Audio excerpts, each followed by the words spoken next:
Our chess engine knows which moves it can make, but it can't tell when the game is over. We'll fix that in this video by adding terminal state detection to our program.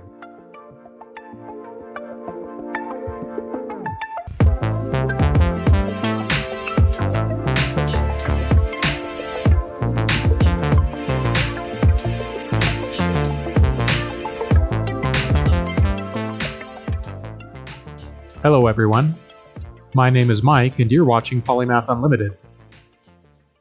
In this series we are building a chess engine from scratch in C++. Last time we added move generation logic to our program, making it so that the program can enforce all of the rules of chess.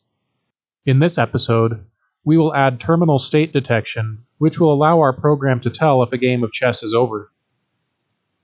Let's go to our chessboard.h file and add two new methods to the chessboard class called softDraw and isTerminal.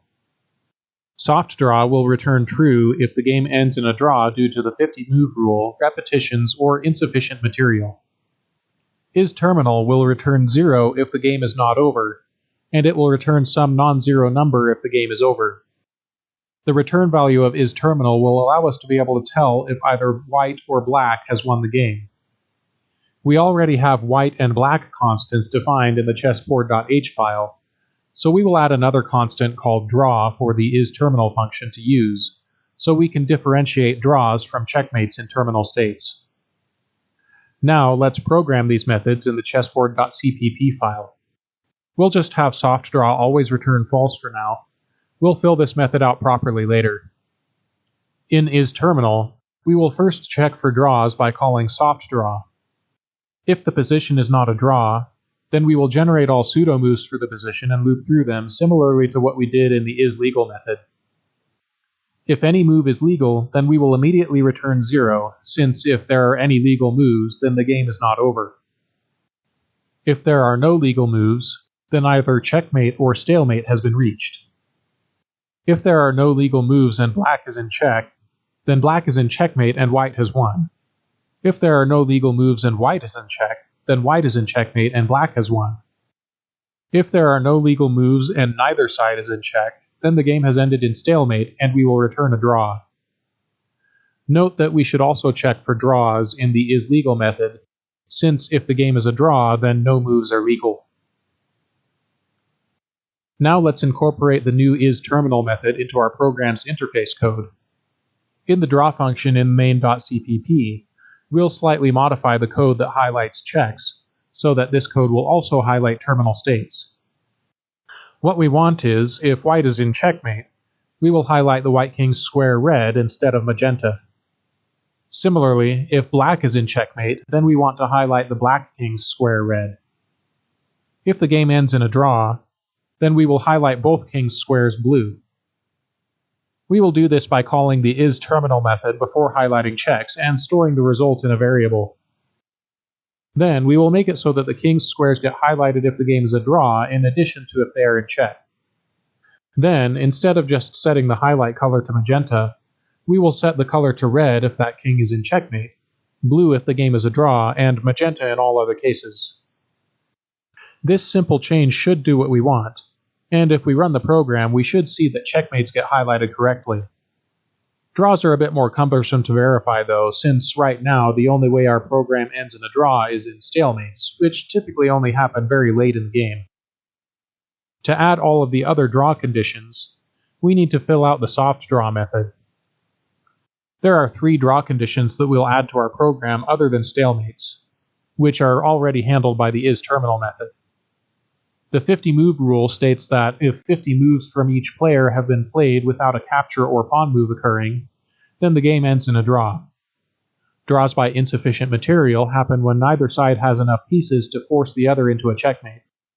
For example, if both sides have just a king remaining, then obviously there's no way for either player to win, so the game should end in a draw. Draws by repetition happen when the same position occurs at least 3 times in one game, indicating that no progress is being made. We'll handle the 50 move rule first, since that is the easiest to implement. In chessboard.h, we'll add a new attribute to the board state struct called half moves, which will count the number of half moves since the last capture or pawn move. Note that in the chessboard constructor, we will need to initialize this attribute to 0 for the initial board state. Now, in the move method, after pushing a state onto the state stack, we will increment the half move counter.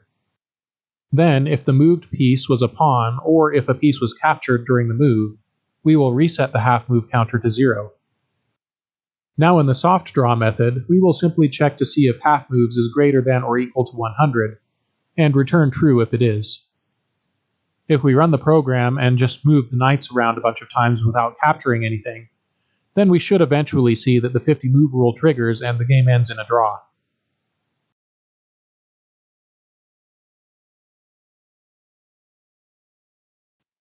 Next, we will handle draws by insufficient material. For our engine, insufficient material will be defined as neither side possessing more than a king and a single knight or bishop. To implement this, we will first check to see if either side has any queens, rooks, or pawns. If they do, then there is not insufficient material, so we will return false. Then, we will combine the knight and bishop bit boards for white and black and remove one bit from those boards. If both boards are now 0, then that means that neither side had more than a single knight or bishop, so there is insufficient material and we will return true. If we run the program now, we should be able to play through the game and get the board down to an insufficient material state.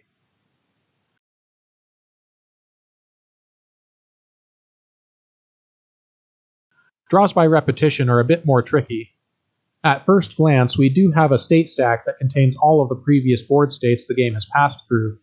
So, in principle, we could just create an operator overload in order to check to see if two board states are equivalent to each other.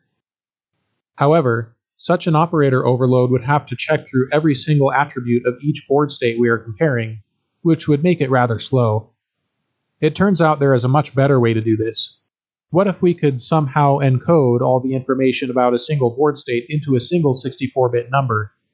That way, we could simply compare two 64-bit numbers, each representing a board state, to see if they are the same. This is called board hashing. Of course, it is impossible to uniquely encode everything about a board state this way. No matter how we do it, there will be some board states that will encode to the same hash value. However, if we are clever about how we do this, then we can make it so that such false duplicates are rare enough that they won't really be a problem. The way most chess engines do this is by a process called Zobrist hashing. To do Zobrist hashing, for each piece we need 64 random 64-bit numbers, one for each square that a piece of that type can occupy. We also need additional random numbers for en passant targets, turn values, and castling rights. Each of these numbers will be stored as attributes in the chessboard class. In the constructor, we'll need to initialize these random numbers. But how do we do this? C++ has a built-in rand function as part of the standard library, but most C++ implementations limit the rand function to only give 16-bit values. How can we instead generate 64-bit random numbers? Well, there is a handy library called random that gives us exactly the tools to do this. We'll include the random header. Then, in the chessboard constructor, we'll need to write a few lines of code to set up a random number generator. We'll create a random device, then use that device to seed a random 64-bit MT19937 random number generator, which will allow us to generate 64-bit numbers with very high-quality randomness. Then, we just need to create a uniform integer distribution that samples numbers uniformly between 0 and the maximum value of a 64-bit integer. Once this is done, in order to generate random numbers, we just use our distribution with the random number generator, and we'll get very good 64-bit random numbers. With our random numbers initialized, we can add a hash method to the chessboard class. This method will take the current board state and generate a hash that encodes that state, returning that hash value. This is very straightforward. We simply initialize the hash to 0. Then, for each piece on the board, we XOR the hash with the random number associated with that piece and square combination. We also XOR the hash with the random numbers associated with en passant targets, whose turn it is, and the current castling rights as applicable. Now that we can generate 64-bit hashes for board states, let's add a new 64-bit hash attribute to the board state struct. In the chessboard class's move method, after a move is performed, we will use the hash method to update the current board state's hash value. With board hashing in place, we can go to the soft draw function and implement draws by repetition. We'll loop through all previous board states and see if at least 2 of them have the same hash value as the current board state. If so, we can be extremely confident that 3 positions have repeated themselves in the current game, so we will return true. Note that there is still a small chance of 2 different states generating the same hash. However, provided our hashing function uses high-quality random numbers, 2 states that generate the same hash will be different enough from each other that they probably won't occur in the same game as each other, so this shouldn't present any significant problems when detecting draws this way. If we run the program, we should be able to trigger a draw by repetition by just moving pieces back and forth between the same squares a few times. Now that we have terminal state detection, our chess program has everything it needs to let the user play a truly complete game of chess from start to finish. We can make moves on the board, we can tell if a move is legal, and we can tell when the game is finished.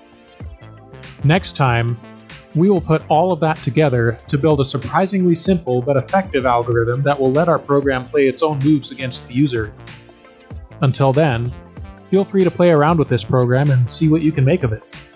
As usual, the code that we wrote in this episode is available on my GitHub. The link to that is in this video's description.